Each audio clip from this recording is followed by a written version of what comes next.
അടുത്തത് കുംഭക്കൂറാണ്. അക്വാരിസ് എന്നാണ് അതിന് ഇംഗ്ലീഷിൽ പറയുന്ന പേര്. അവിട്ടത്തിൻ്റെ അര, അതായത് അവസാനത്തെ 2ഉം 3ഉം പാദങ്ങൾ. ചതയം പൂരുരുട്ടാതിയുടെ 1ഉം 2ഉം 3ഉം പാദങ്ങൾ ചേർന്നതാണ് കുംഭക്കൂറ്. ഇവർക്ക് 2ാം ഭാവത്തിൽ ബുധനും ശനിയും ചൊവ്വയും ഉണ്ട്. വാക്കിലൂടെയുള്ള ചില നേട്ടങ്ങൾ, അതായത് അവരവരുടെ വാക്കുകൊണ്ട് കർമ്മമേഖലയിൽ ചില അനുകൂലമായിട്ടുള്ള കാര്യങ്ങൾ ഉണ്ടാകാൻ സാധ്യതയുണ്ട്.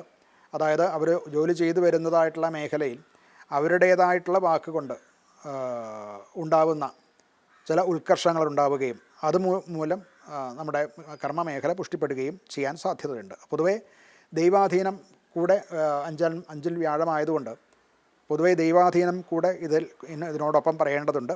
ആയതുകൊണ്ട് അവർക്ക് സാമാന്യമായിട്ട് ജോലിക്കും ഒക്കെ അവരുടെ കർമ്മമേഖലയിൽ പുഷ്ടി തന്നെ ഉണ്ടാകാൻ ഉള്ള അനുകൂലമായിട്ടുള്ള കാലമാണ്. ധനപരമായിട്ട്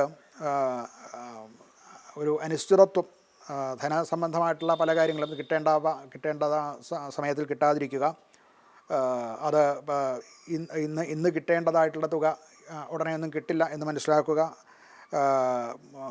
പ്രതീക്ഷിക്കുന്നതായിട്ടുള്ള മറ്റ് ലാഭങ്ങളും അല്ലെങ്കിൽ തനിക്ക് കിട്ടേണ്ടതായിട്ടുള്ള ധനം ഇതൊക്കെ വൈകുന്നതായിട്ട് കാണാവുന്നതാണ്.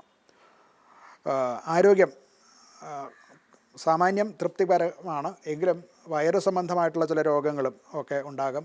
അഭക്ഷ്യഭക്ഷണം കഴിച്ചു എന്നുള്ളത് കൊണ്ട്, വിഷം ഉള്ള ഭക്ഷണം കഴിക്കുന്നു എന്നുള്ളത് കൊണ്ട് ചില രോഗങ്ങളുണ്ടാകാനും ഒക്കെ സാധ്യത കാണുന്നുണ്ട്. ഉദര സംബന്ധമായിട്ടുള്ള രോഗങ്ങളുള്ളവർ പ്രത്യേകം ശ്രദ്ധിക്കേണ്ടതാണ്. കുടുംബത്തിൽ വാക്ക് വളരെ ശ്രദ്ധിക്കേണ്ടതായിട്ട് വരും. അവരുടെ വാക്കുകൊണ്ട് ചില ദുരിതങ്ങളുമൊക്കെ വന്നു ചേരാൻ സാധ്യതയുണ്ട്.